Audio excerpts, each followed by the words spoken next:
Here, I do have a project up in SignAgent, and I do have an installation review state that's already been created. Within that review state, we have about 10 signs all ready to go.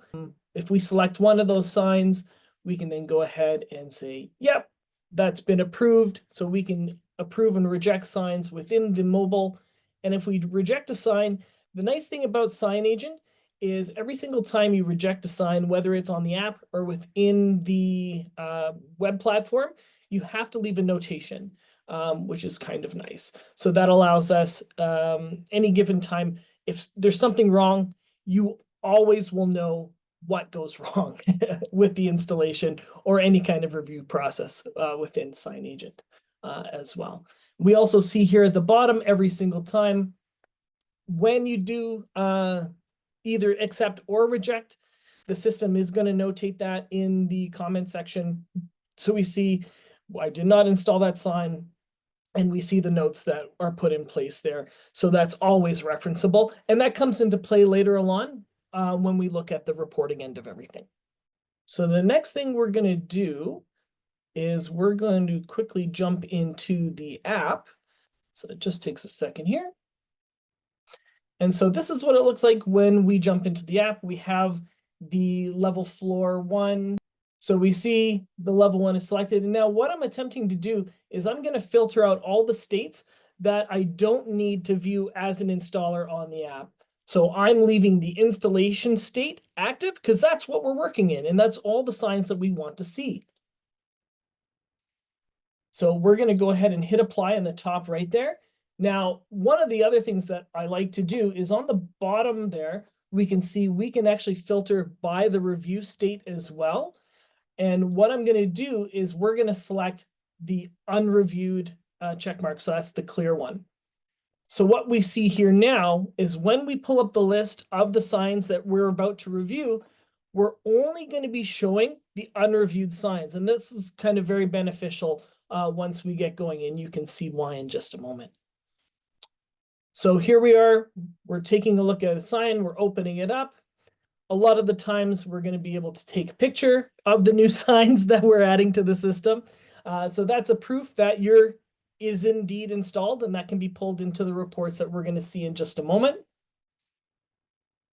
And as well, this is the confirmation. So I'm clicking installed. Now, because we did filter this list by only showing the signs that are not installed, we can see what happens now.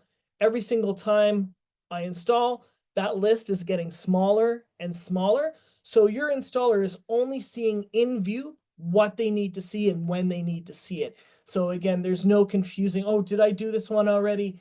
And so you can see exactly what you need. So now jumping back into SignAgent, we have the installation complete. We've had some rejected signs. We've had some accepted signs. And now we're going to have to generate a punch list report for our client to show what happened and all that. So what we're going to do is we're going to hop into the Manage Documents section within SignAgent. And we do see here that I already have a couple templates all ready to go. If you click on the new document from template, that's going to open up a dropdown, and you can see the punch list template default. So that's a template anybody has not even generated one of these reports before can access. And you can actually generate a punch list from scratch and then add all the information that you want to. Now, I'm only going to access one of the reports we've already generated. So we can jump into there real quick. And we can see here, you can go ahead and rename that report to anything that you want. I always like to have my punch lists in a landscape view. You can change that to portrait or landscape, depending on how, usually how the actual signs or photographs show up in the report. Sometimes it's easier to have one way or the other. Now we see here, this is the body of the report. And we're going to see a bunch of different little codes that's going to be pulling information from SignAgent into this report. And thankfully, this is very, very customizable. So we can see here, we see artwork, we see photos, we see details. But one thing I don't see on the details end is we may want to have comments in there. So if the installer left specific comments, we may want to see that here. So I'm just inputting the comments code. And then when we generate that report, those comments are going to be pulled into that report and can be visible. And then we've gone ahead and saved that. Now, this is a list that we have on our knowledge base available online, accessible through SignAgent at any time. And this shows an example of all the different types of codes that we have to be able to pull into these reports. So again, in terms of the audit trail, we have a lot to be able to do that. Now, for us to be able to export this, it's very, very simple. We're going into the exports feature. We're going to the PDF document section. We're checking that off, and we have that says new webinar punch list. So that's the punch list we're pulling.